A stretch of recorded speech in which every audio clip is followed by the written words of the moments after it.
gusto nuevamente encontrarnos, eh, como todos los viernes, salvo uno, que fue la semana pasada. Pero bueno, estamos por aquí y lo que nos toca el día de hoy es hacer esta vinculación con la doctrina social de la Iglesia, o hoy en varios espacios académicos se menciona no como doctrina social de la Iglesia, sino incluso como pensamiento social cristiano o pensamiento social católico, con la intención de que doctrina y pensamiento tengan una idea de la transición donde la experiencia haya producido de la doctrina y no la doctrina que produzca la experiencia, ¿no? Esto es muy importante, ¿no? Creo que esa es la clave de lectura que hoy vamos a tener como centralidad. Eh, la doctrina de la iglesia no está separada de la experiencia, sino más bien es el resultado de la experiencia cristiana, la experiencia católica. Y en ese sentido, yo paso a compartirles la pantalla para mirar más a detalle el tema del día de hoy.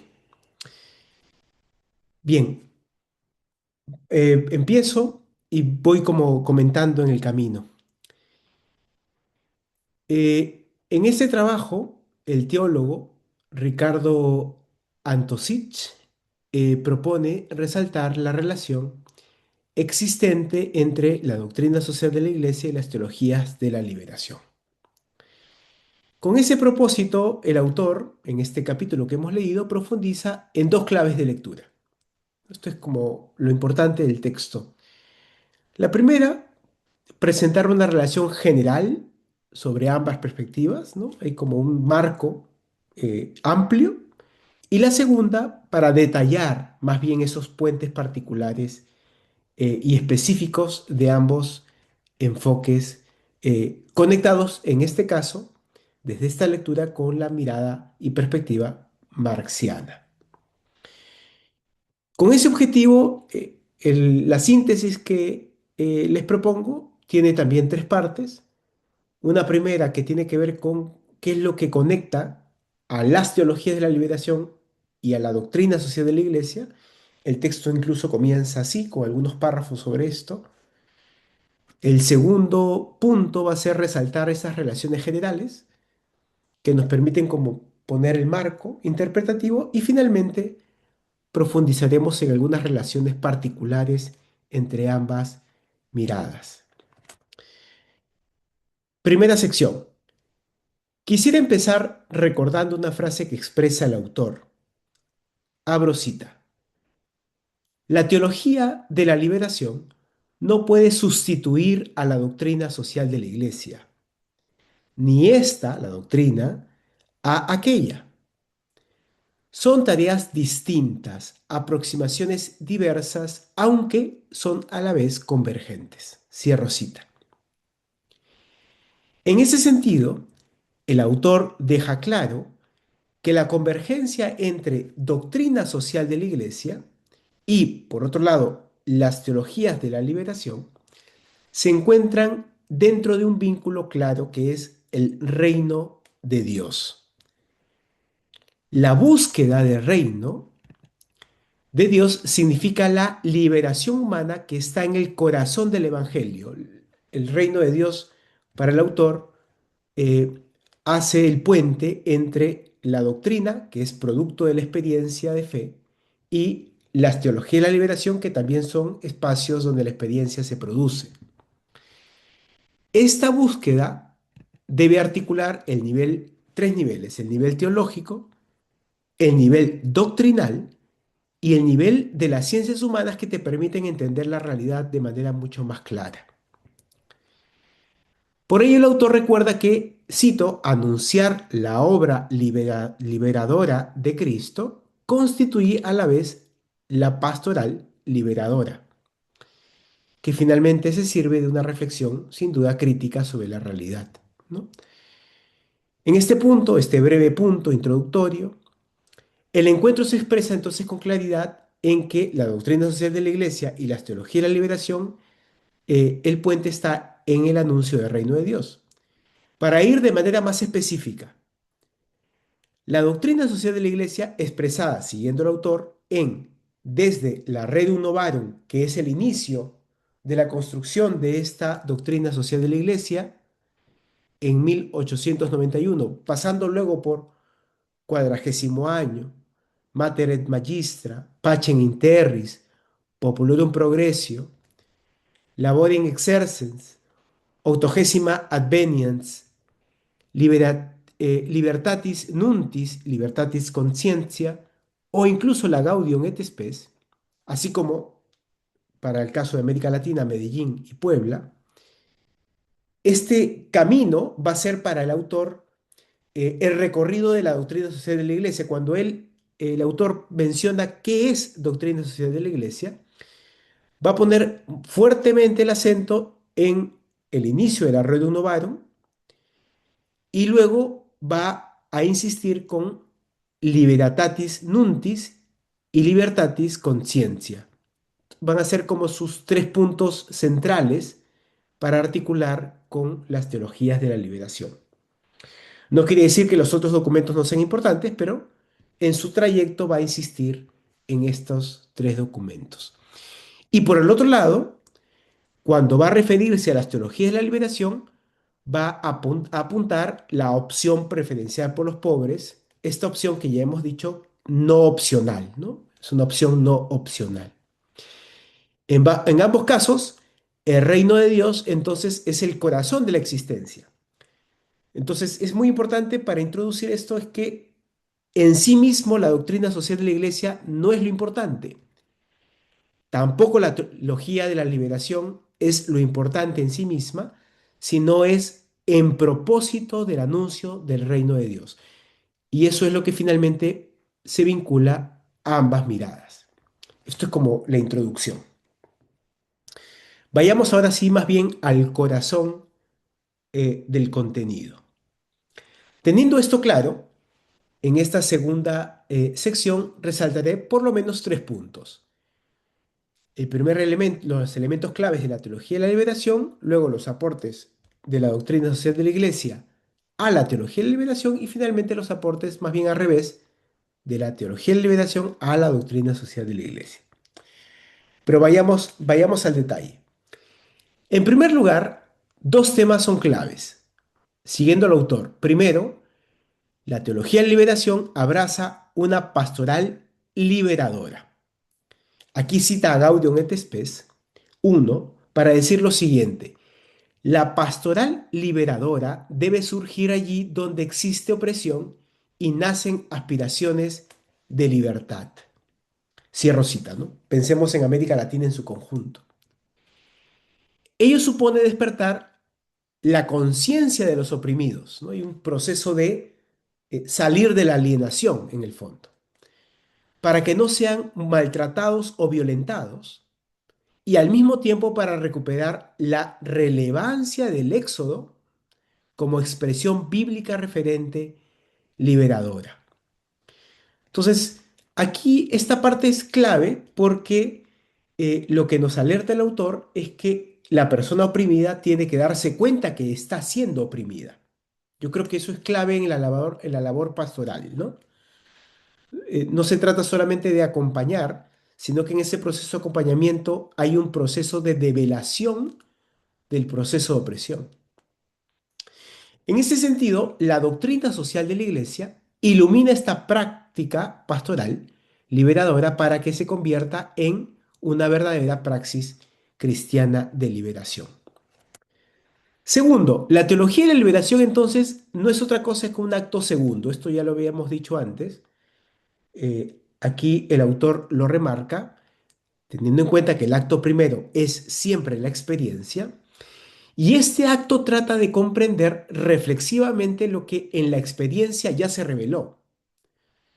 No es que en la reflexión vas a encontrar cosas nuevas, sino que el autor va a insistir que en la experiencia la encontraste y la reflexión lo que te permite es más bien articularlo y expresarlo coherentemente. En ese sentido tiene este acto segundo dos dimensiones. La primera, dar sentido a la conciencia de la experiencia, ¿no? Esta experiencia liberadora.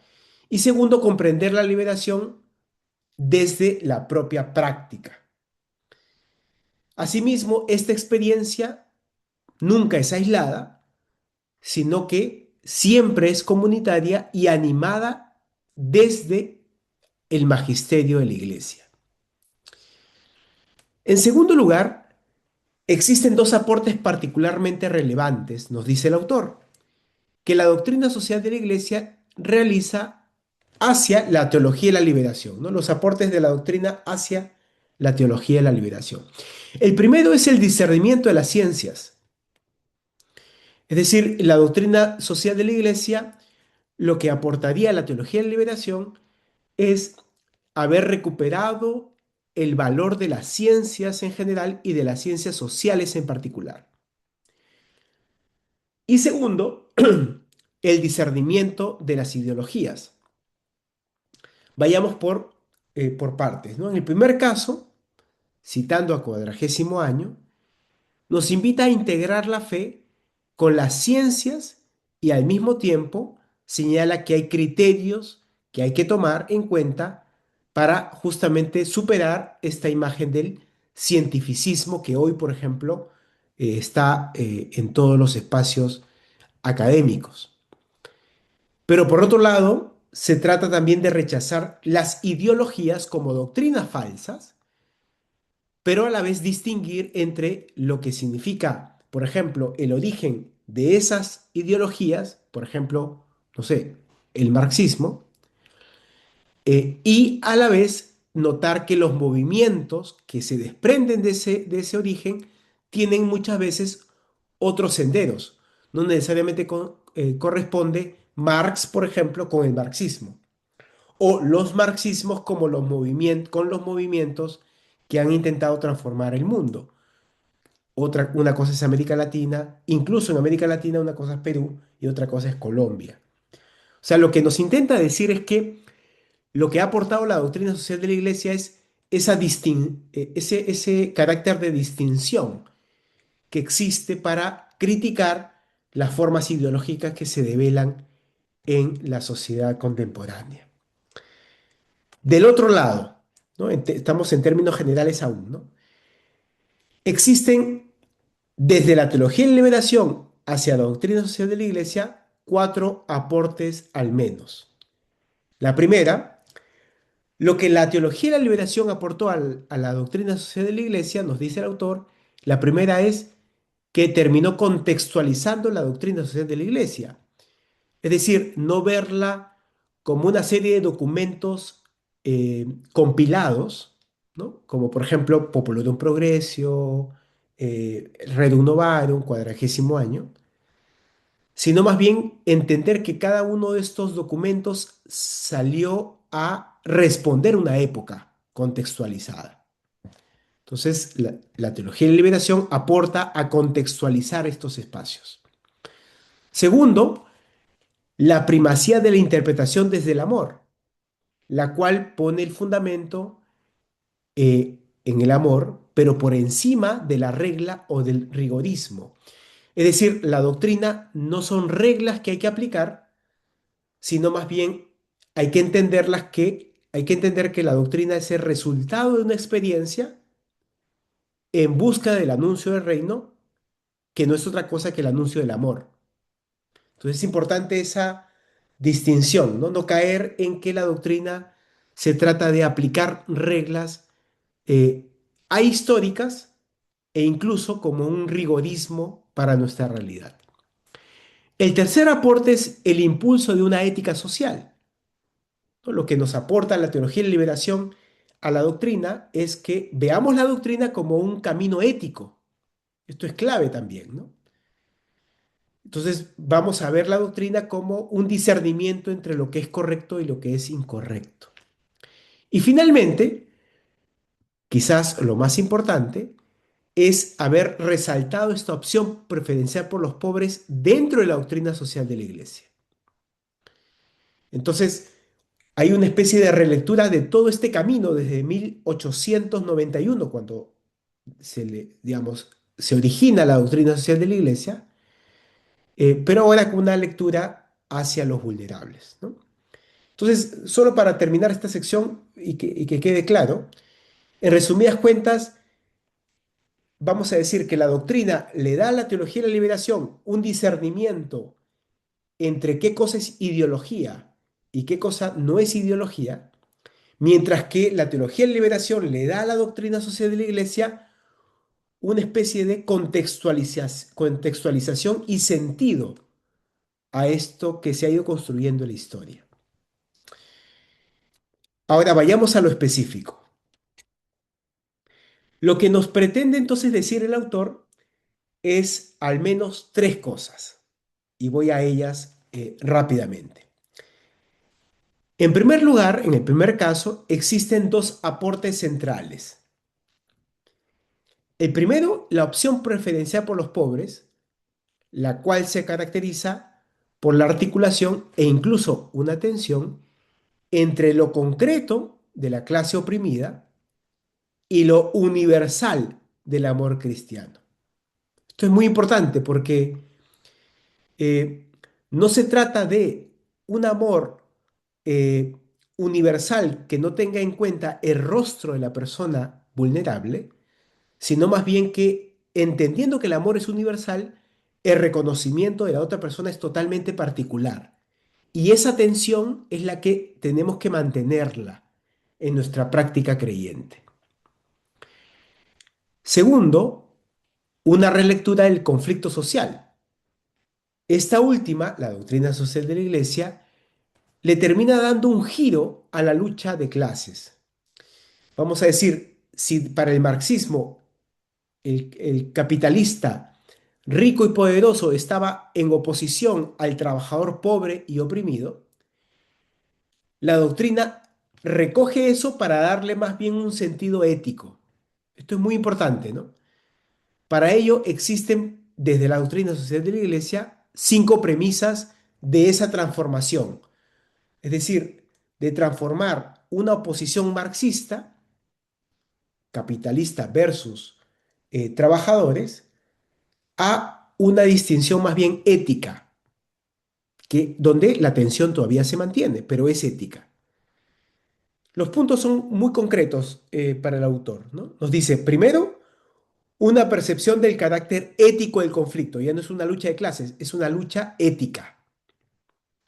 Segundo, una vinculación de lo ético dentro del análisis, evidentemente, de lo que pasa en la realidad concreta. Un análisis de las ciencias sociales sobre lo que ocurre. Tercero, una formulación de los conceptos. Es decir, ya no se trata de el capitalista rico versus el trabajador pobre, sino ahora de lo que se trata es de el valor de la solidaridad versus el antivalor del tener más. Esa es la oposición que ahora hay que mantener desde la perspectiva de la doctrina social de la Iglesia. Aquí más bien se pasa de la opción de clases a más bien una opción por el valor ético, la solidaridad, ¿no? Cuarto, la capacidad de interpelación de la ética de la ciencia, que no es otra cosa que la opción por el hombre mismo y ya no por la clase, ¿no? Es por el ser humano en concreto. Es el ser humano el que interesa y no una clase en general, no una clase pobre, sino más bien es el hombre pobre, la persona pobre, la mujer pobre, ¿no? Y finalmente, la dinamización del conflicto ético. Sobre este último, Juan Pablo II dirá, y aquí yo lo cito, difícilmente podrá hablarse de una espiritualidad del capital, ¿no? De un capitalismo, ya que en este no es en realidad una actividad humana, es el capital, digamos, sino más bien serían en este caso objetos, mientras que el trabajo, siendo una actividad, sí implica a un ser humano obrando y produciendo algo. Entonces, en ese sentido, sí habría una ética del trabajo, ¿no? Versus no existiría en este caso una ética del capital. En el segundo caso, el autor propone discutir tres temas claves. El primero se refiere al cuestionamiento que el marxismo realiza a la fe cristiana. Esta crítica se fundamenta en que el marxismo ha tenido a atribuir a la religión como una ideología que refuerza la dominación del capitalismo, ¿no? Un poco la idea del opio del pueblo, ¿no? En este sentido, desde esa arena existen, desde esta relectura, tres aportes. La primera, la doctrina sobre la propiedad, es decir, la civilización del trabajo es la alternativa a la civilización de la propiedad, ¿no? Primer punto importante. Segundo, la doctrina sobre el conflicto, es decir, vivir el conflicto según el espíritu del Evangelio como orientaciones para una lucha, pero sin violencia y sin duda a favor de la justicia. Y la tercera, la respuesta a la crítica que se le hace a la religión. A contraposición de la crítica de que la religión es el opio del pueblo, más bien la doctrina dirá, la fe no nos aliena, sino más bien nos libera. No creo que eso a todos los presentes les queda totalmente claro. El segundo punto refiere a la interpretación del discernimiento de las ideologías. En ese sentido, mantener una tensión entre la diferencia y la continuidad entre la ideología y los movimientos, ya lo habíamos dicho al inicio, ¿no? Marxistas, ya sean capitalistas, ya sea un ateísmo, pero al mismo tiempo mantener una crítica donde asumir integralmente una ideología es totalmente incompatible con la fe.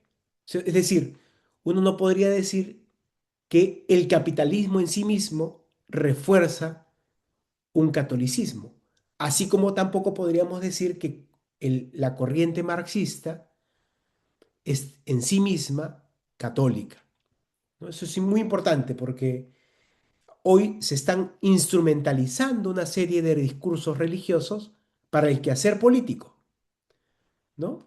Entonces, desde los movimientos desde abajo que intentan, sin duda, una experiencia de justicia, se apropian de la fe para decir que el catolicismo está en favor de este partido político.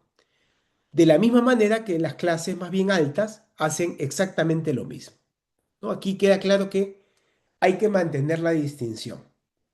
Cualquier ideología no es o no puede apropiarse completamente de la fe. Finalmente, y aquí termino con este breve resumen del texto. Tercero, el problema de la antropología del conflicto, ¿no? Que es parte de la perspectiva marxiana. En este sentido, a diferencia del materialismo dialéctico, que ya habíamos dicho la semana pasada, que la teología de la liberación no abraza el materialismo dialéctico, que supone en este caso un conflicto y violencia determinista de la historia, se debe más bien observar que el ser humano tiene libertad y por eso no hay predestinación, no todo está dicho, sino más bien que hay una libertad y esa libertad del ser humano genera sin duda un conflicto. Entonces es una especie de conflicto de otra manera, ¿no? No un conflicto de lucha de clases determinista, sino es un conflicto que la propia libertad genera. Pero no es un conflicto entonces de lucha de clases determinista, sino más bien un espacio totalmente de libertad. Terminar entonces con la frase del autor puede ser para nosotros sugerente, y con esto acabo este breve resumen. Cito, la mutua referencia entre la doctrina social de la Iglesia y la teología de la liberación, vivida en el espíritu de la caridad evangélica y del servicio del pueblo de Dios, ofrecerá grandes frutos al proceso de humanización de la historia. Solo un breve comentario y podemos ahí, Isabel, abrir para el espacio de comentarios y preguntas. Eh, en resumen, diría que eh, para el autor hay una reinterpretación del marxismo, estoy hablando de la última sección en términos particulares, de una dimensión de clases a una dimensión ética, y de una especie de dialéctica positiva de contribución de parte de la teología de la liberación hacia la doctrina social de la Iglesia y viceversa, pero, ojo, matizando una serie de elementos que le terminan dando sentido a esta premisa inicial que acabo yo de mencionar hace unos 20 minutos, ¿no?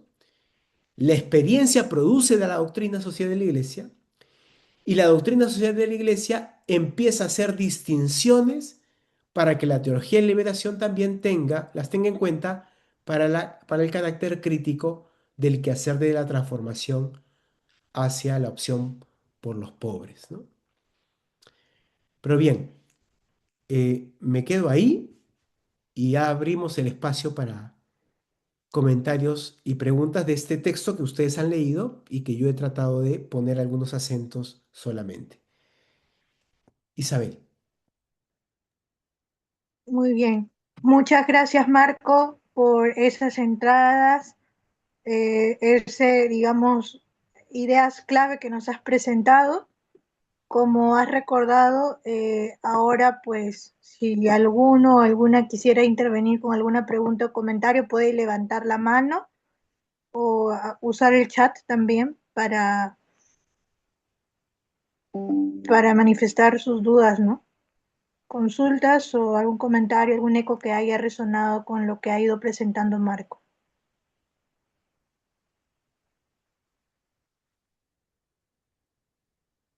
Y cómo vieron el texto también ellos, ¿no? Que pues, sería interesante escuchar sus lecturas, sus comentarios, sus críticas también, ¿no? El texto también está para debatirlo. Sí, Pedro justo acaba de levantar la mano. Adelante, Pedro.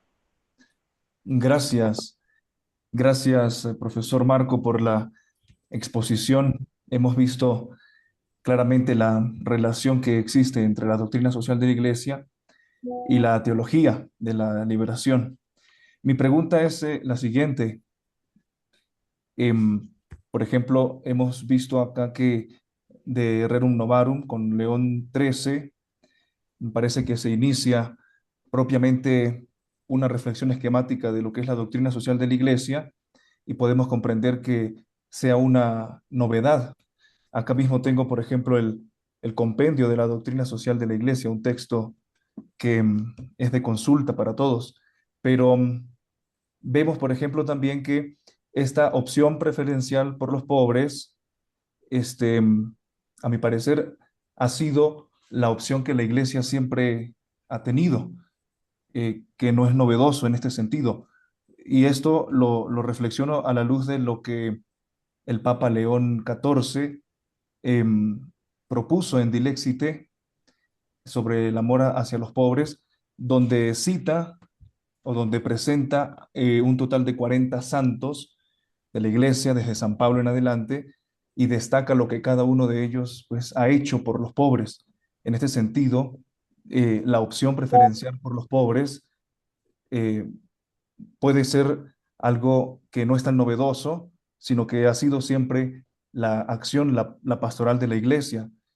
Y ahora, pues entonces sí sería la pregunta, ¿cómo comprender la novedad, lo novedoso de la doctrina social de la iglesia y de las teologías de la liberación en esta opción preferencial por los pobres? Mm. Sí. Isabel, tú dirás, yo comento ahora o recogemos más preguntas, tú nos dices. Creo que sería ideal a ver si hay alguna intervención más que se anima, quizás una o dos intervenciones más.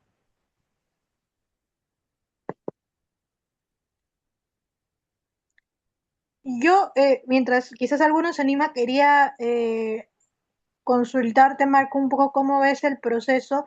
Creo que en la lectura me nacía la cuestión, porque no sé si se llegó a profundizar tanto en esto, en la relación entre la experiencia y la incorporación de esa experiencia en el magisterio social, ¿no? Porque justamente ahí hacen, creo, un acápite que, claro, la doctrina social, el pensamiento social nace y se desarrolla con el magisterio, ¿no? Eh, pero estaba pensando cómo también hay algunas cosas que se han incorporado de la teología de la liberación dentro del magisterio. Ahora, por ejemplo, con Dilexite, León y bueno, ya Francisco también han incorporado esta idea de la opción preferencial por los pobres a lo largo de sus escritos, encíclicas, exhortaciones apostólicas, ¿no? Eh, Quizás un poco, de repente también se va a poder pensar esto a la actualidad, pero pensaba en la actuación de la iglesia y las orientaciones pastorales que van saliendo con respecto a la actuación de la iglesia frente al contexto de minería, ¿no? Cómo, digamos, estas orientaciones pastorales también nacen desde una cuestión teológica y una reflexión a la luz de la experiencia de la fe, ¿no? No sé tú cómo ves esa relación o si nos podrías dar algunas luces de ello para entender eso, ¿no? Ujú. Ujú. Ya. Bien, gracias Isabel. Bueno, sobre la primera pregunta, me parece, Pedro, que desde el punto en el cual hoy nos encontramos, en los últimos 10 años, eh, nos parece como muy evidente, ¿no? Es como miramos la doctrina social de la Iglesia y encontramos una relación totalmente inmediata con la opción por los pobres. Yo estoy de acuerdo con Pedro en ese sentido. Eh, y más aún por un viento desde el 2013 en adelante. O sea, hay una especie de época distinta que se vive incluso en la propia doctrina. Eh, ¿Cuál es el asunto? Es que me parece que como el texto está escrito en el año 90, uno, los vientos fueron distintos en los años 90.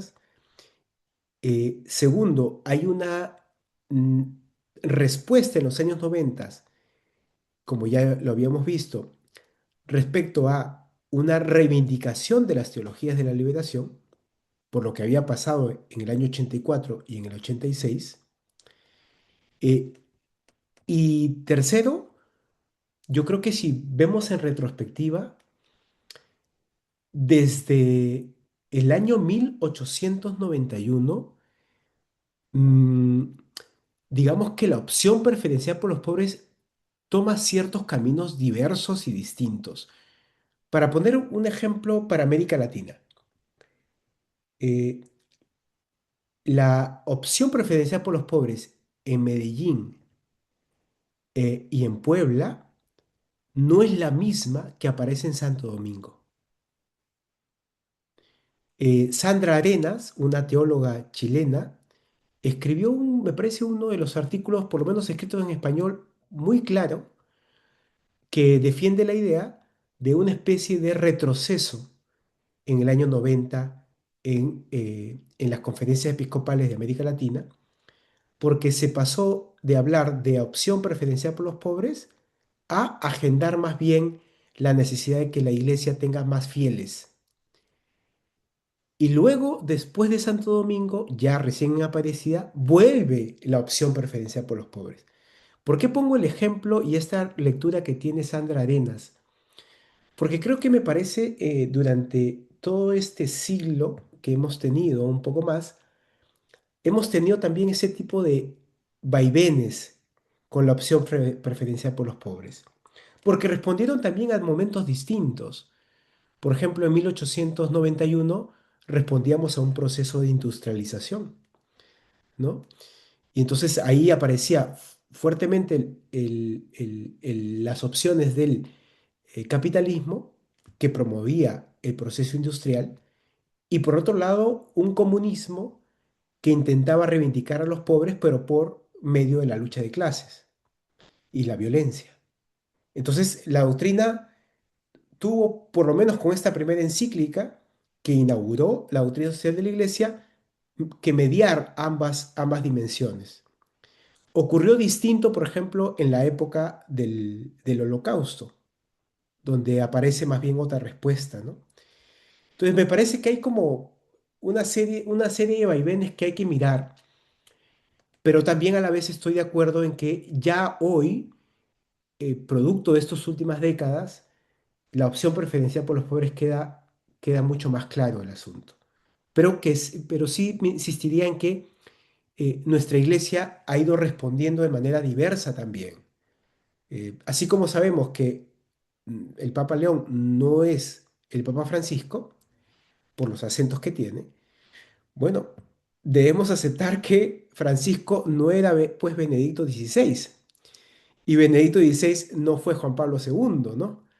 Eh, esas matices han hecho que la doctrina social de la iglesia ha ido como recomponiéndose y marcando acentos a partir de épocas en particular. Y lo último que diría sobre la pregunta que me parecía muy interesante de Pedro es lo que generó el Concilio Vaticano II en esos años 60, porque marcó sin duda un acento clave en dos documentos, constituciones, que marcaron el destino ad intra y ad extra de la iglesia, ¿no?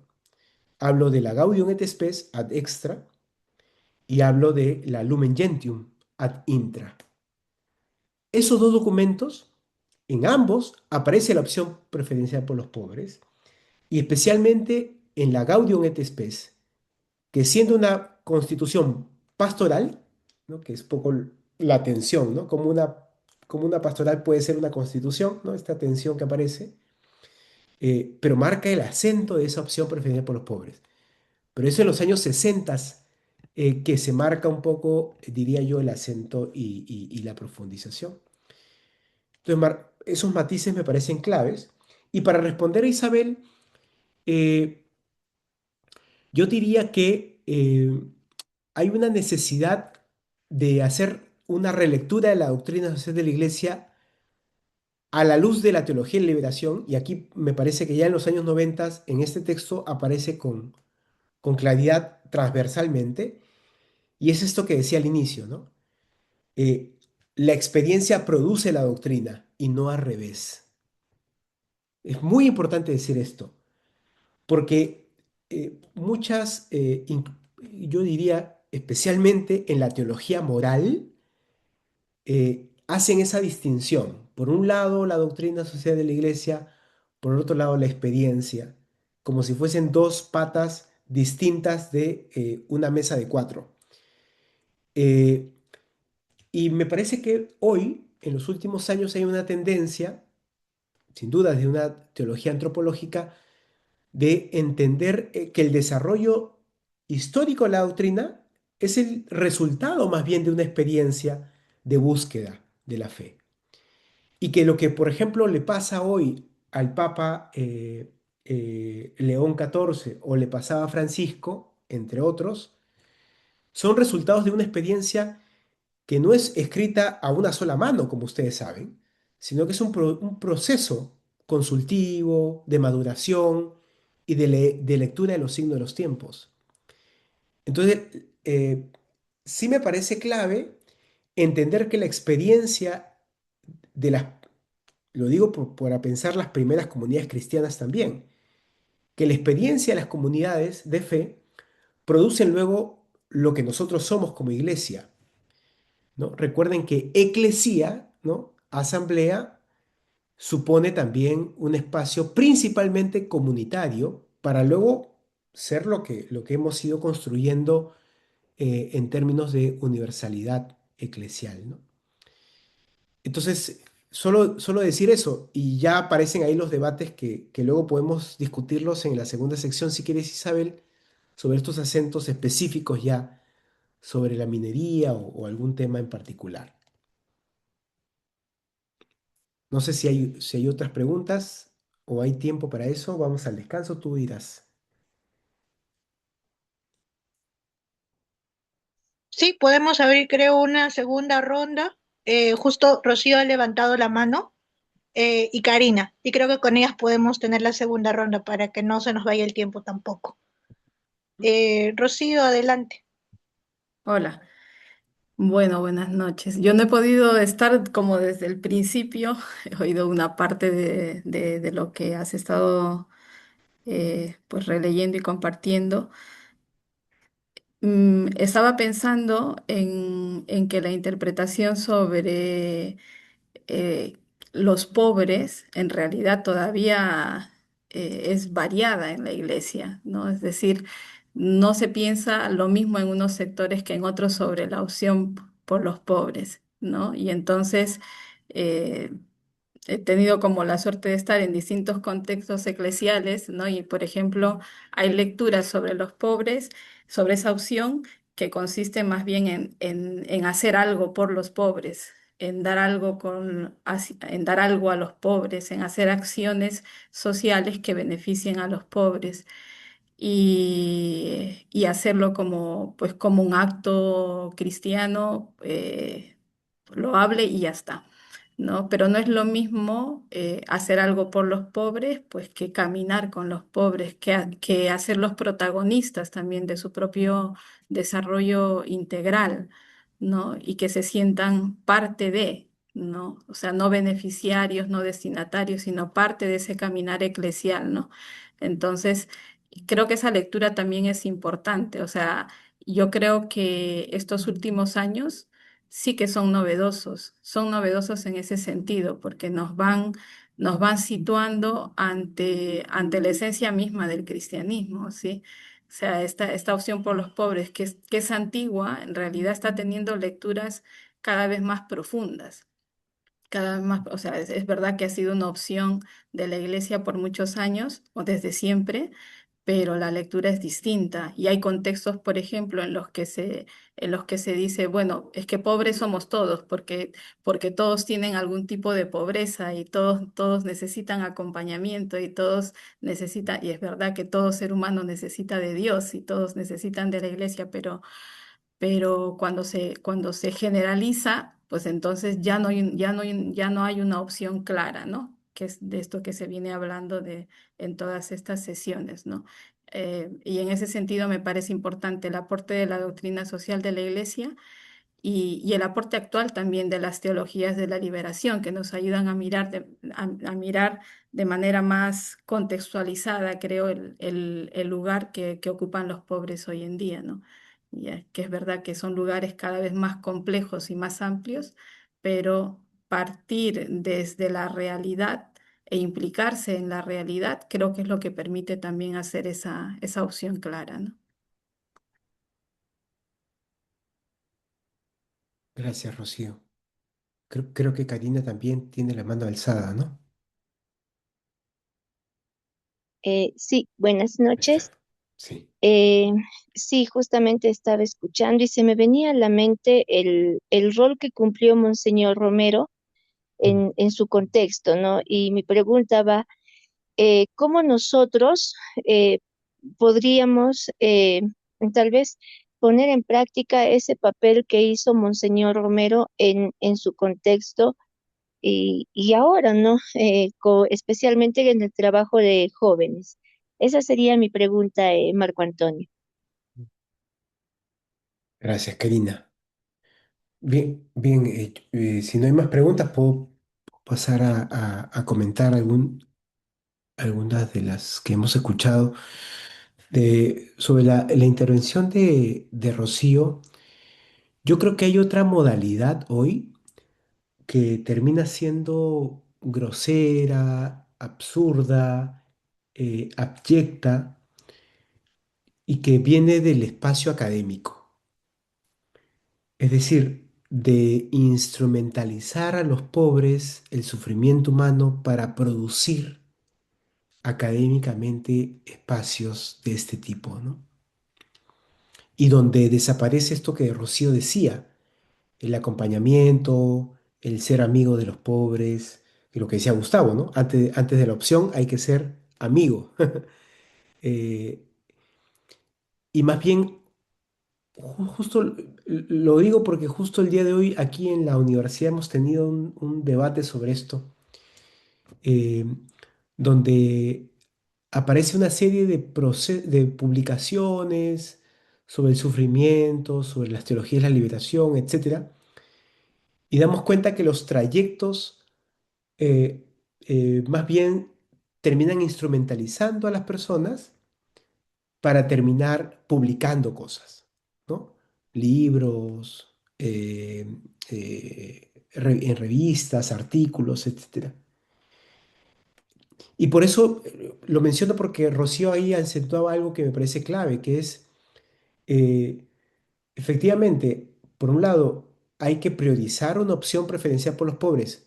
Sabemos que todos tenemos vulnerabilidades, pero hay vulnerabilidades más urgentes que otras y más estructurales que otras. Pero al mismo tiempo es un compromiso de vida.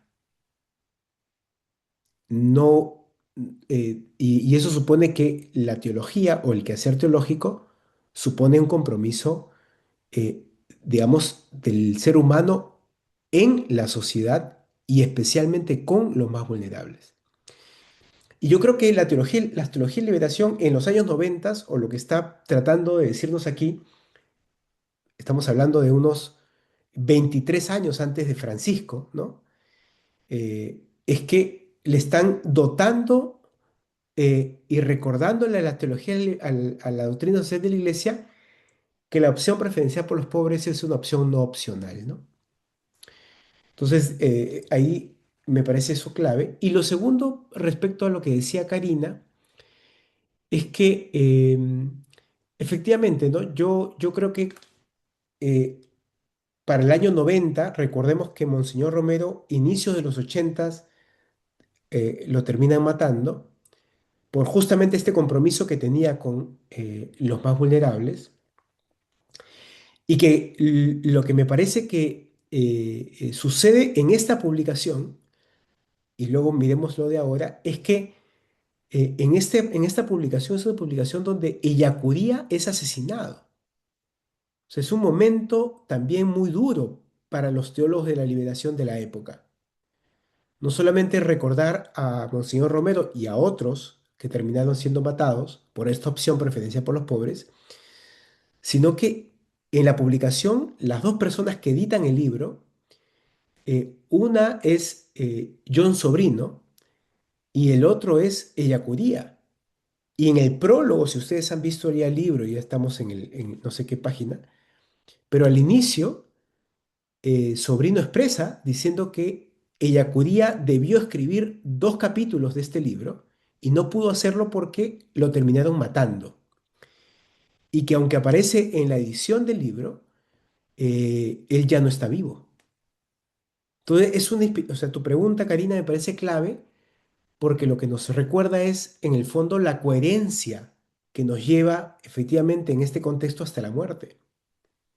Una coherencia inspirada en estos trayectos que tú mencionas, como el Monseñor Oscar Romero o ella Curía, y que hoy yo diría, vamos a mirarlo ahora después en la relectura contemporánea, hoy se ha perdido, ¿no? Una de las cosas que se ha perdido hoy, en los últimos 30 años, es la capacidad para ser coherente. Hay como una tendencia más bien a acomodarse a los tiempos. Y la lectura de los signos de los tiempos, ¿cierto? Termina siendo instrumentalizada para acomodarse frente a lo que ocurre. En el fondo para salvarse uno, ¿no? Y quedar bien en el momento en el cual se encuentra. Entonces, Karina, yo insistiría, hay muchas cosas para resaltar, pero insistiría en la coherencia, porque creo que es algo que hoy ya no es un imperativo ético dentro de varios espacios contemporáneos, ¿no? Isabel, yo creo que no sé si te parece ir al descanso ahora o tú dirás. Sí, muchas gracias por las respuestas, Marco. Yo creo que podemos tomarnos los 5 minutos de descanso para retornar 7:05 con esta relectura que ya nos ha sido algunos puntos adelantando y cumplir con los tiempos. Entonces nos volvemos a encontrar en 5 minutos. Muchas gracias. Muy bien, nos vemos en 5.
Muy bien, volvemos para esta segunda parte. Vamos volviendo para iniciar.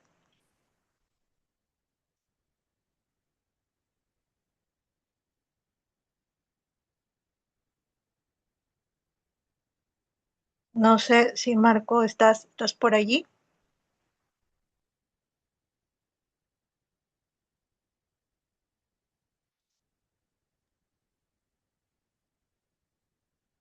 Hola Isabel, sí, acá estoy. Perfecto. Bueno, pues entonces podemos iniciar con esta segunda parte, que piensa un poco más en la actualidad, ¿no? Cómo está este pensamiento social y este vínculo del cual hemos ido hablando también, eh, tiene relevancia para, para el mundo de hoy, el contexto eclesial y político de hoy. Entonces, adelante, Marco. Tienes Muy 20 bien, minutos también para esta segunda parte. perfecto. Muy bien, entonces voy a abrir aquí el documento. Veamos. Como, como sabemos, esta parte, eh, a ver, ¿dónde estoy? Aquí, ya. Bien, esta parte más bien es para mirar lo que va sucediendo hoy en la actualidad y siendo esta relación con la doctrina social de la Iglesia, supone más bien entrar a eh, conectar particularmente con lo que se ha ido avanzando en la doctrina social de la Iglesia. Y por eso, en este breve momento, yo lo que he planteado es pensar en los últimos 10 años que se ha desarrollado en la doctrina y evidentemente no el conjunto de la doctrina, sino marcar algunos acentos, entendiendo que solo tenemos unos minutos para eso. Entonces, para este propósito, propongo tres momentos. El primero, que tratará más bien los aportes que se conectan entre la Laudato Si del 2015, que presentó Francisco, y la perspectiva de Leonardo Boff, el teólogo brasileño, que en algún momento ya lo hemos mencionado también, que sufrió mucho por censuras, etcétera. Un segundo momento que tiene que ver más bien con pensar la Fratelli Tutti del 2020, de Francisco también, y conectarlo más bien con la teología del pueblo, que el filósofo y teólogo Scanone eh, me parece que es el que mejor lo ha trabajado. Igual sabemos que Francisco bebe mucho de la teología del pueblo.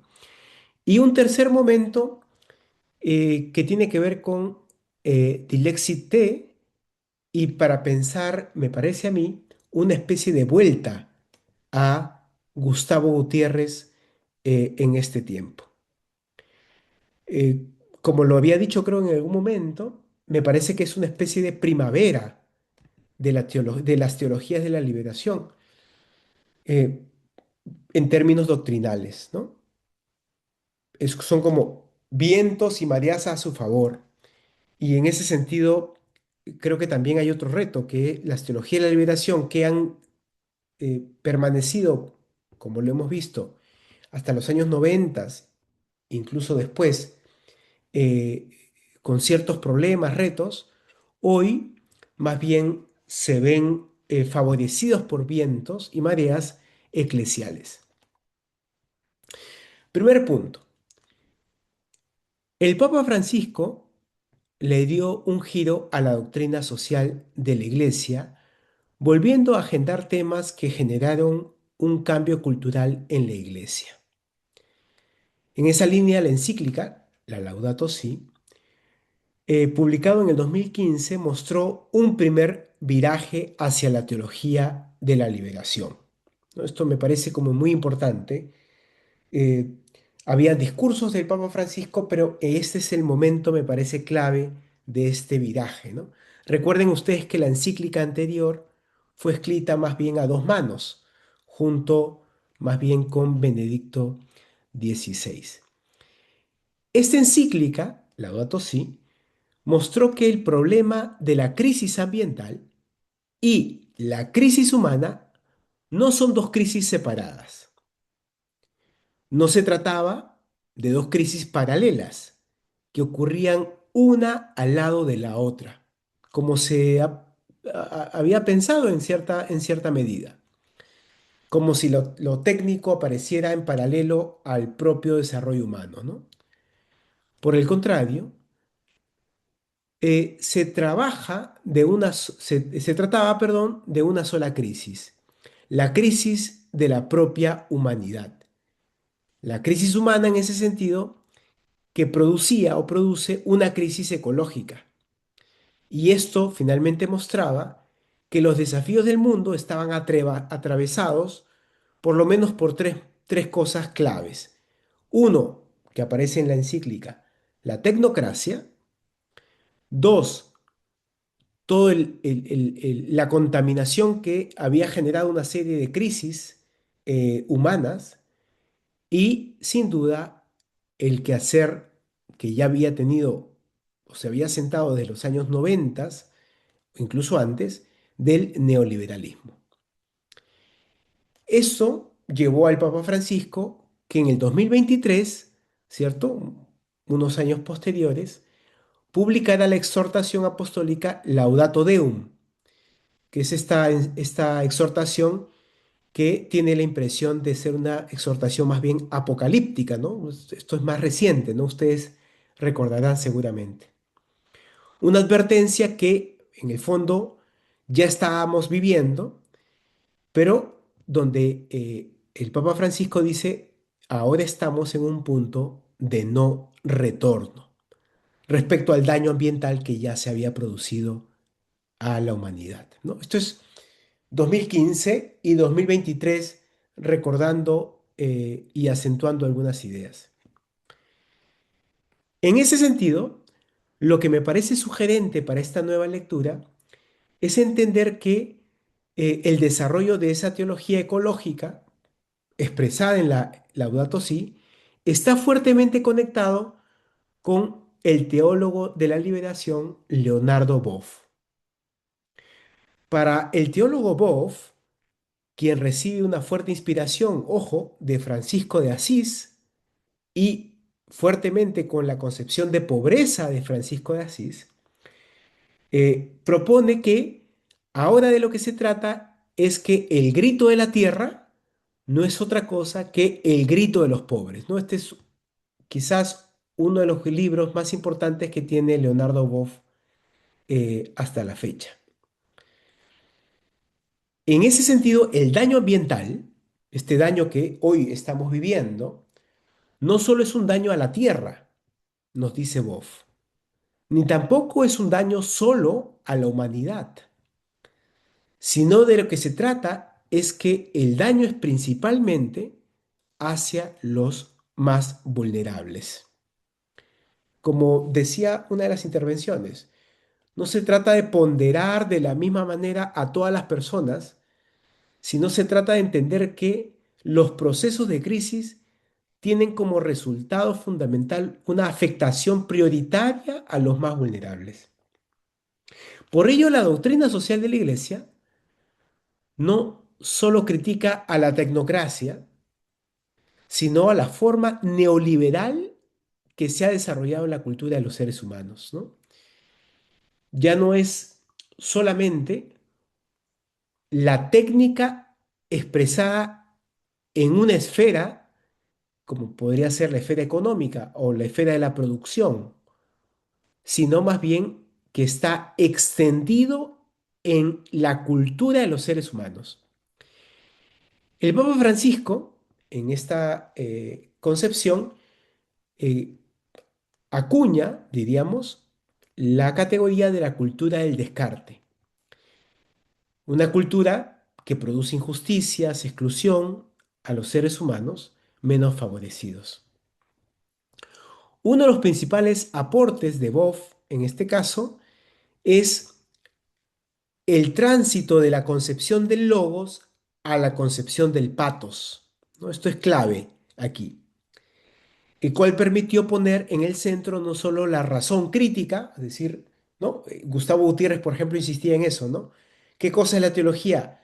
Es la reflexión crítica de la praxis histórica a la luz de la fe, ¿no? Para Boff hay un tránsito necesario.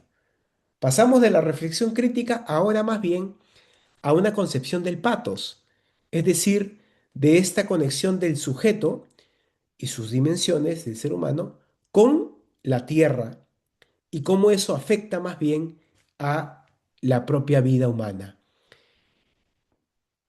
Eh, como lo expreso aquí, ¿no? Un poco la sensibilidad que conecta al ser humano con el mundo.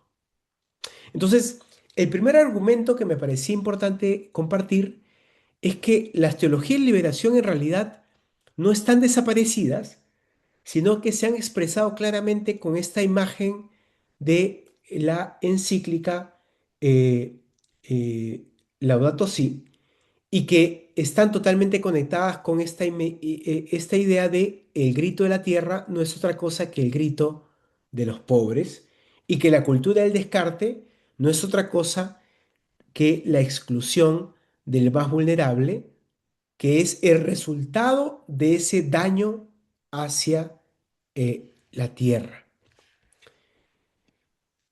El segundo punto, pensando en estos 10 años, es recordar la encíclica Fratelli Tutti. Después del desarrollo de la perspectiva ecológica, el Papa Francisco publica en el 2020, estoy haciendo memoria, ¿cierto? Que ustedes seguramente esto también les ayuda a recordar, la encíclica Fratelli Tutti en el 2020. Esta encíclica propuso dos temas centrales. Por un lado, el diálogo interreligioso, especialmente con los musulmanes, y por otro lado, una opción por los vulnerables. En el primer caso, el diálogo interreligioso se evoca en la propuesta de una fraternidad universal que rompa la barrera religiosa y abra caminos en el buen samaritano. Recuerden ustedes que el corazón de Fratelli Tutti está en el capítulo 2. En ese sentido, el capítulo 2, poniendo en el centro al buen samaritano, aparece como una primera arista clave. El buen samaritano no es judío. El buen samaritano no es creyente. Y Jesús pone el acento en una persona no creyente cuando le preguntan quién es tu prójimo. ¿No? Esto es clave en el corazón de Fratelli Tutti. Y en el segundo caso, que la opción preferencial por los pobres o los vulnerables se convierta en una opción no opcional.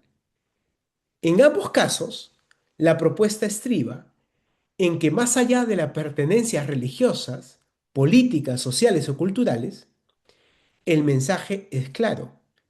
El buen samaritano es quien se preocupa por el prójimo, haciéndose al mismo tiempo próximo del desvalido, ¿no? Es decir, eh, la imagen de la parábola del buen samaritano supone una acción de la persona que opta por el más vulnerable. El prójimo por eso es el próximo, pero no es quien está más cerca de, sino es quien actúa para que esta persona esté cerca de. Una capacidad de agencia clave, ¿no? En ese sentido, el corazón de la encíclica de Fratelli Tutti se completa, y esto es importante, con la perspectiva política desarrollada en el capítulo 5, la idea del amor político. Entonces, quiero que mantengan en esta segunda idea estas dos dimensiones.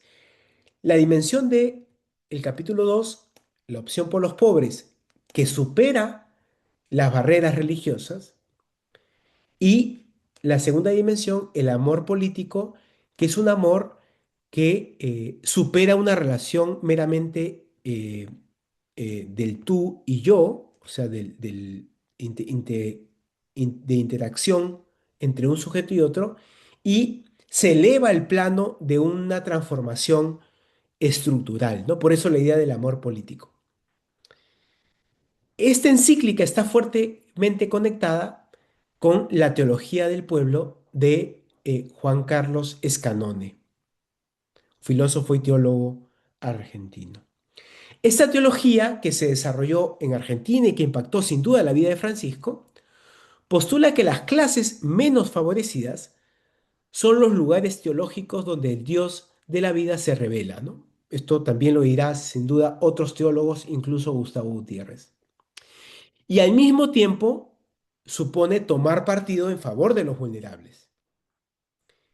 En ese sentido, la teología del pueblo, de Scannone, impulsa un espacio donde la religiosidad popular es el centro del mensaje, pues se encuentra en estas formas de vida diversas, populares, una salida al capitalismo que daña a los seres humanos. Frente al capitalismo aparece una producción comunitaria que supera la lógica de costos-beneficios. Aquí el capitalismo no solo es criticado, sino también superado por una recuperación de los saberes ancestrales y formas culturales de las comunidades de base como símbolos de esperanza. Aquí la apropiación de este marxismo que habíamos también mencionado se traduce en una crítica cultural que reivindica formas de vida diversas distintas a la relación del costo y beneficio que ha imperado en la sociedad. Entonces, este segundo punto tiene que ver más bien con que la teología del pueblo ya no solamente es una opción por el vulnerable, sino es una opción por las formas culturales que hoy no son visibles, pero que son parte de la cultura popular. Y que esta cultura popular podría ser un camino de salida frente al capitalismo que termina excluyendo. ¿No? Para ponerlo en síntesis muy concreta sobre el segundo punto, mi impresión es que la doctrina social de la Iglesia ya en el 2020 está abriendo la puerta a lo que Escanone menciona con lo valioso que supone las culturas populares como una salida al capitalismo que mata. Finalmente, el tercer argumento tiene que ver con Dixit T. y Gustavo Gutiérrez. El Papa León XIV ha vuelto la mirada al corazón de las teologías de la liberación. ¿No? Esto sin duda no queda duda. Esto no es una encíclica, es una exhortación, pero creo que es importante igual resaltarla. Esta vez no desde la ecología, que tiene una dimensión, ¿cierto? El grito de la tierra es el grito de los pobres, ni tampoco desde el diálogo interreligioso. No importa de qué religión eres, lo que importa es la opción por el vulnerable, sino desde la opción preferencial por los pobres que sufren una vida inhumana. Esta llamada de atención insiste en voltear la mirada hacia los pobres, reconociendo sus vulnerabilidades y otras formas de vida y de vivir la pobreza. En ese sentido, la pobreza se amplía a una perspectiva multidimensional, y esto es muy importante, pero al mismo tiempo que la pobreza tiene muchas dimensiones, acentúa que la pobreza material sigue siendo el problema grave y escandaloso en la vida de los seres humanos. Vamos a poner en concreto. No está diciendo que no hay otras formas de pobreza, las hay, pero León XIV va a poner el acento en los problemas materiales, ¿no? Eso es una vuelta, además, a una mirada más de los años 70, ¿no?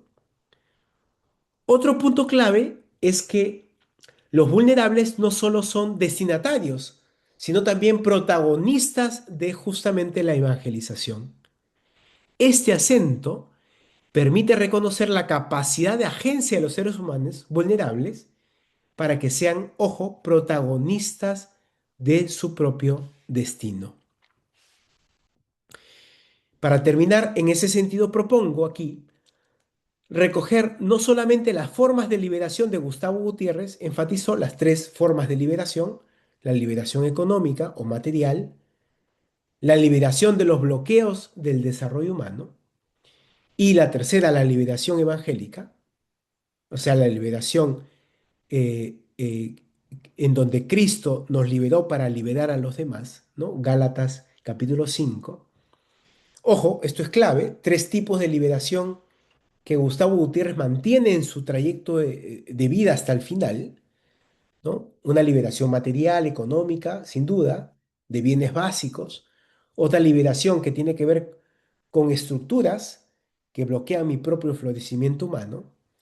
Y un tercer tipo de liberación que es totalmente evangélica, creyente, donde Cristo es el centro, sino también, y con esto acabo, una mirada desde la perspectiva de la multidimensionalidad que nos ofrece Amartya Sen, Premio Nobel de Economía, que nos puede ayudar también. Recuperar las dimensiones del desarrollo humano supone aquí desplegar formas de liberación para que los seres humanos no solo desplieguen sus dimensiones humanas, ¿no? O sea, es decir, no queden bloqueados humanamente, sino también que tomen diversos caminos de desarrollo humano a partir de sus propias valoraciones. Pensemos en personas en espacios de pobreza, donde al optar por un camino eh, de su propia vocación, no pueden hacerlo porque no tienen condiciones materiales para hacerlo, terminan quedando bloqueadas humanamente. Puede ser en educación, puede ser en salud, puede ser incluso en morir antes de tiempo. En ese sentido, recontextualizar la doctrina social de la Iglesia y su vínculo con las teologías de la liberación supone una relación sobre las pobrezas estructurales que el ser humano vive y que terminan bloqueando su propio florecimiento humano. Para terminar, últimos 30 segundos para abrir el espacio, eh, me parecía importante resaltar que este tercer momento, si bien es cierto, es volver a Gustavo Gutiérrez, es volver a Gustavo Gutiérrez desde la perspectiva de una multidimensionalidad de la pobreza, que no evita o no rechaza que la pobreza material es sin duda para el continente latinoamericano, africano, asiático o Medio Oriente, digamos, para casi todo el mundo, el problema central, pero que también entiende que los caminos de las personas son diversos y que los intereses y vocaciones de cada quien también son diversos. Luego entonces, la opción por los pobres también tiene que tener cierto detalle respecto a las personas que buscan su propio florecimiento humano, ¿no? Esto es muy importante en términos de multidimensionalidad del desarrollo humano. Bien, ahí me quedo, Isabel, y, y podemos abrir el espacio cuando quieras. Perfecto. Gracias. Gracias, Marco, por estas tres apuntes que, como bien dices, nos ayudan a recordar también un poco el recorrido de nuestra iglesia y cómo, digamos, estas reflexiones también nos ayudan a pensar el momento actual, el desarrollo teológico también que estamos teniendo en este contexto, ¿no? Entonces, bueno, si alguno quiere nuevamente hacer alguna pregunta o comentario, puede levantar la mano, también dejar su mensaje por el chat para tener este momento ya antes del cierre. ¿Mm? Sí, Renzo, adelante y después Francesca. Muchas gracias, Isabel. Gracias, Marco, nuevamente por tu brillante explicación en esta sesión muy interesante, el vínculo entre pensamiento social cristiano y la teología de la liberación. Fíjate que leyendo en el libro, la lectura me despertó muchas inquietudes y también en la explicación en esta sesión. Eh, yo en otras oportunidades he comentado que vengo de la tradición protestante, entonces y de la evangélica. Allí nosotros, el primer encuentro antes de Teología de la Liberación que he tenido personalmente ha sido con una corriente conocida como la misión integral, promovida por muchos intelectuales, teólogos, evangélicos, que vincula y que dialoga muchísimo con Gustavo Gutiérrez. Me gustaría conocer tu apreciación sobre la misma, ya que habla de la liberación, ¿sí? Desde un punto muy interesante, ¿no? Sin olvidar todas las liberaciones que necesita el ser humano para poder vivir plenamente y construyendo el reino de Dios, ¿no? Aquí en la tierra. Y bueno, agradecerte por la respuesta y por ayudarnos a descubrir todas estas cosas a través de tus comentarios. Gracias. Gracias, Renzo. Gracias, Renzo. Adelante, Francesca. Sí, igual en la línea de Renzo, en primer lugar, agradecer por todo el conocimiento que estás compartiendo, Marco. Realmente es inspirador y muy motivador escucharte siempre con esa lucidez y esa capacidad de análisis. Y por otro lado, en realidad, no en relación con el tema que estamos tratando, sino más bien con la metodología. No sé si se podía tomar a consideración que la relectura, es decir, el segundo documento que compartes, lo pudieras compartir, no sé si en el Drive, sí, en el Drive puede ser ya que no hay un grupo de WhatsApp, el día anterior. No el resumen, sino la relectura. En la medida que, si bien es cierto, tu bagaje, tu formación te permite hacer esa relectura y compartirla, pero si nos la dieras el día anterior, podríamos también nosotros leerla con un poco más tiempo, procesarla y tal vez también poder agregar algo, ¿no? Poder, digamos, contribuir desde nuestra propia realidad o mirada, dentro del sentido de seguir alimentando justamente esta propuesta de relectura. Solamente eso. Mm. Muy bien. Gracias, Francesca. Creo que David estaba levantando la mano.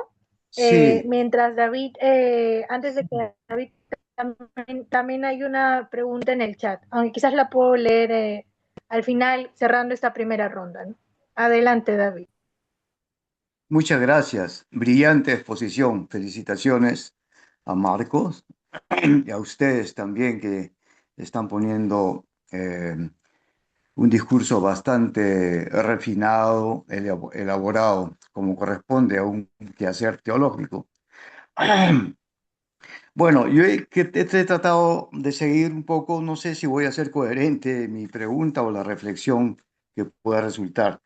Oscar Romero ha sido un punto, digamos, clave para entender la relación, ¿no?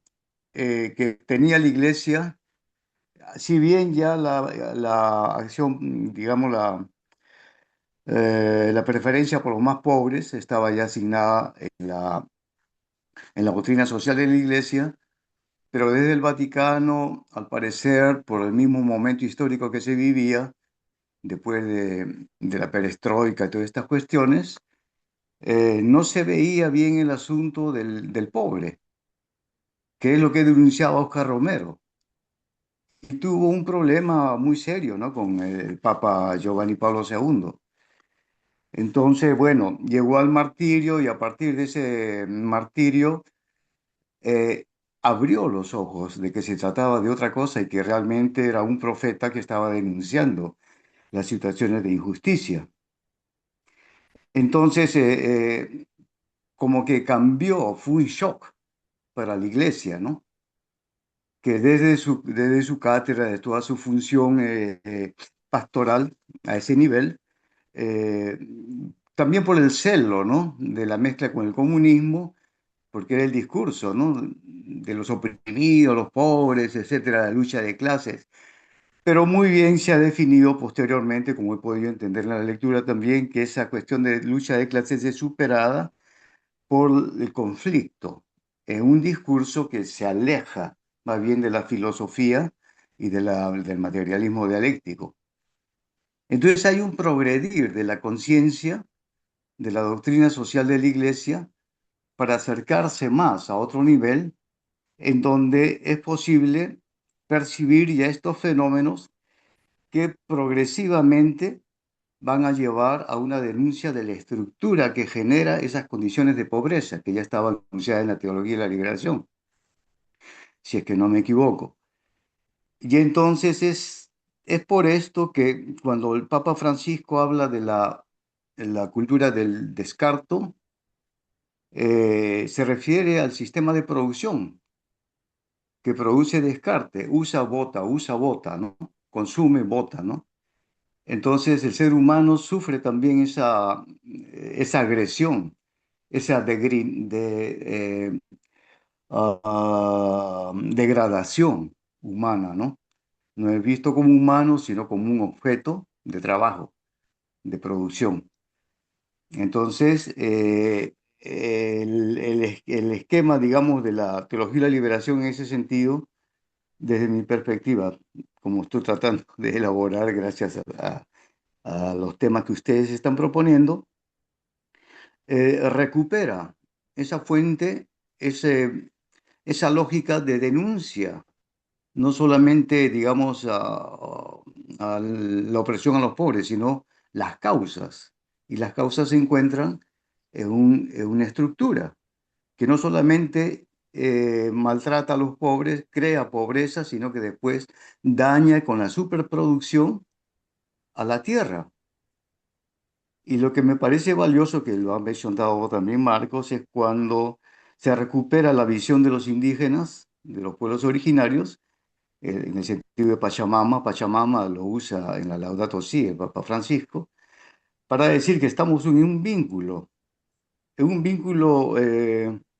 metabólico, según una palabra que se usa también, ¿no? En ciertos momentos, no en la encíclica probablemente, pero sí es relacionado a las búsquedas de las causas del desequilibrio ecológico.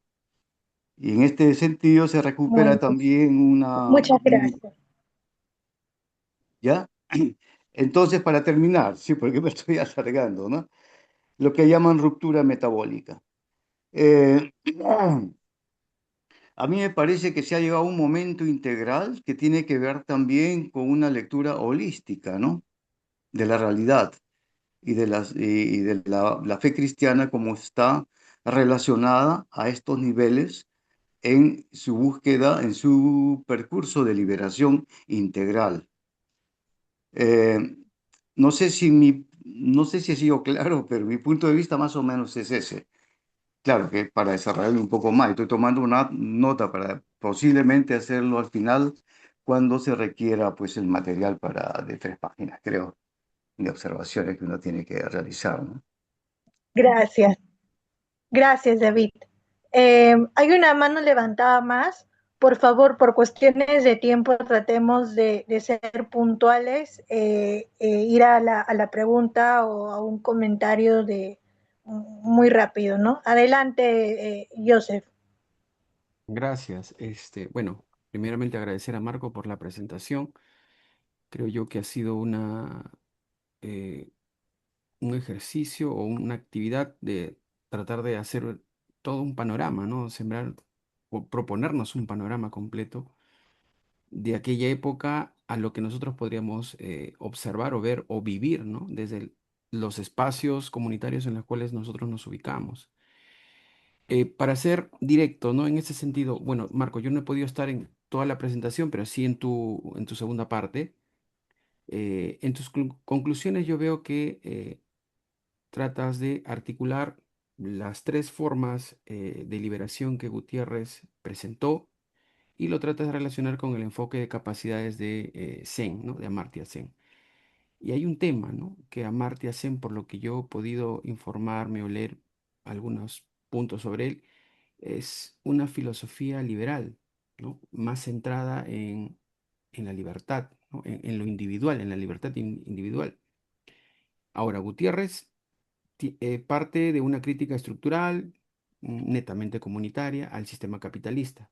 Mi pregunta directa sería, ¿no? ¿Cómo podríamos resolver justamente esta tensión que podría aparecer sin que tu tu esfuerzo o tu propuesta de contextualización, ¿no? Acerca de por ejemplo, la doctrina social de la Iglesia termine por tal vez aligerar, ¿no? El tema o el carácter profético de la teología de la liberación, ¿no? Hacerla un poquito más, no sé si la palabra decir light es correcto, pero te lo digo porque parecería en algún momento como un intento de suavizar lo radical que pudo haber sido la propuesta de la teología de la liberación en su momento, ¿no? Esa sería, Marco, mi pregunta directa. Gracias. Gracias. Podemos quedarnos aquí. Y bueno, también sobre la pregunta en el chat también que colocan, ¿no? ¿Qué dice la iglesia sobre el tema de la mujer como sector Mm. vulnerable, digamos, dentro también de estas nuevas pobrezas? Entiendo que va un poco en esa línea la pregunta. Yo creo, Marco, que si te es posible poder hacer una síntesis un poco de las preguntas que han ido saliendo y hacer un comentario así un poco más general, ¿no? Por cuestiones de tiempo. De acuerdo, Isabel. Voy a tratar de responder en no más de 2 minutos todo, si me permites. Em, Ya, gracias. sobre lo primero, em, hay una mirada sobre la integralidad del ser humano que creo que las teologías de liberación siempre lo tuvieron presente, ¿no? Respecto a la primera pregunta de Renzo. Entonces, em, lo que me parece interesante es que el proceso de liberación es un proceso de liberación, digamos, de la completud del ser humano y que la degradación del ser humano termina estando bloqueado por justamente las condiciones de opresión, que pueden ser muy estructurales, materiales, pero también pueden ser muy culturales, ¿no? Entonces, me parece que hay una vinculación muy fuerte y quizás la vinculación que por lo menos encuentro yo, igual hay muchas cosas para decir, pero quizás para el caso peruano, quien ha hecho esa vinculación fuertemente ha sido el teólogo fallecido Felipe Segarra, quien acentuó la idea de las perspectivas del desarrollo humano fuertemente francesas y las conectó con el quehacer de la teología de la liberación. Eh, y entonces se veía cómo desde la mirada de sistema mundo, donde los países menos desarrollados estaban sometidos a los por los países desarrollados, de lo que se trataba es que el desarrollo humano no solamente presuponiera que el sujeto se libere, sino que los países enteros también incluso se reconfigure el sistema mundo, ¿no? Un poco para pensar en categorías de Wallerstein. Yo escribí un artículo en la revista Páginas sobre eso y me parece que por ahí habría conexiones interesantes sobre esta idea de la integralidad que mencionaba Renzo. El segundo comentario es sobre eh, el de David. O sea, a mí me parece que David está haciendo un ejercicio interesante para pensar justamente en el trabajo final que tenemos, de ensayar un poco cómo va articulándose esta época de los años 90 con lo contemporáneo. Entonces, yo solo decirle a él que de eso se trata, de ese ejercicio, y que vayan ustedes formulándose concepciones justamente de esto que sean también muy personales a la luz de sus propias lecturas, ¿no? Sobre lo que decía Francesca, yo creo que, Isabel, ya tú nos dirás, yo creo que sí se puede hacer eso. Podemos publicarlo un día antes para que miren la propuesta y podamos tener comentarios más situados. Y luego teníamos el comentario de Joseph, ¿no? Eh, yo ahí diría que, siguiendo al teólogo Raúl Segarra, profesor hoy de la Universidad de Harvard, etcétera, él proponía en el prólogo de uno de los últimos libros que sacó Gustavo Gutiérrez que habían dos tendencias que la teología de la liberación hoy estaban teniendo, ¿no? Un poco para abrir la cancha. La primera, la tendencia sobre la conexión con la perspectiva decolonial. Por ejemplo, en Europa eso está muy presente. Y la otra, una tendencia vinculada con las perspectivas del desarrollo humano. y ahí pensamos en Amartya Sen, incluso en Martha Nussbaum y otros teólogos, no necesariamente filósofos o economistas, ¿no? Sino también otros teólogos. Entonces, yo lo que he hecho ahí, la última, y con esto voy acabando, es eh, entender que la perspectiva de Amartya Sen es una perspectiva que descoloca las perspectivas economicistas, eh, incluso él siendo economista, ¿no? Esa es una primera virtud de Amartya Sen. Y la segunda, pensar que el desarrollo humano está centrado eh, en las capacidades pensadas como procesos de libertad. Entonces, lo que a mí me parece importante es que yo estoy de acuerdo con Joseph en esta asociación con las perspectivas más liberales a Amartya Sen, pero también me parece, y estoy convencido incluso conectado con Martha Nussbaum, que la perspectiva del enfoque del desarrollo humano y capacidades, al centrar el punto de las capacidades y en el proceso del desarrollo humano en esa multidimensionalidad, sí le provee al quehacer de la teología de liberación una amplitud que no la tiene tan desarrollada y que permite no cambiar el marco interpretativo, o por lo menos no he tratado de hacer eso, sino he tratado más bien de conectarlo con este principio inicial de la teología de la liberación y el florecimiento humano. Entonces, en ese sentido no trato de cambiar el marco epistémico, sino de complementarlo para encontrar que existen diversas formas de opciones de vida y no solamente una, ¿no? Eh, esa ha sido mi intención. Y luego, para terminar, brevemente, ahí sí, Isabel, termino con esto, ya me pasé, es que vamos a tener una última sesión sobre las teologías feministas, pero yo diría que mantengas por lo menos tres entradas claves.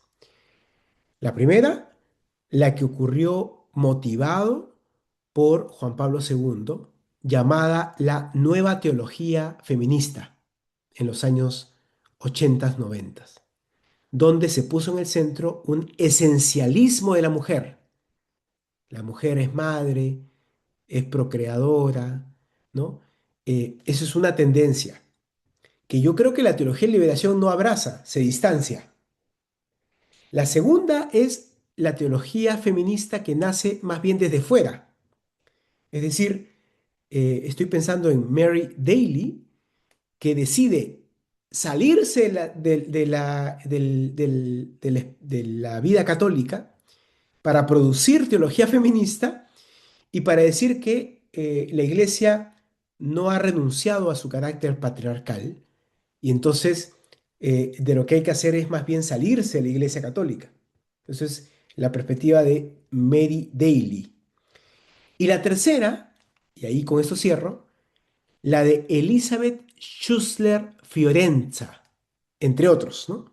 Pero me parece que Fiorenza es una muy buena exponente, que es quien dialoga con la teología de la liberación para decir que la teología feminista es una forma de hacer teología de la liberación. Paro ahí, hay mucho más que decir, pero creo que eso puede ayudar un poco para entender conjuntamente sobre la mujer que hay formas distintas de aproximarse al proceso de liberación, tanto desde fuera, tanto desde dentro como proceso liberador, pero también como una forma esencialista que puede ser, desde mi mirada, incluso dañina. Bien, Isabel, tú dirás.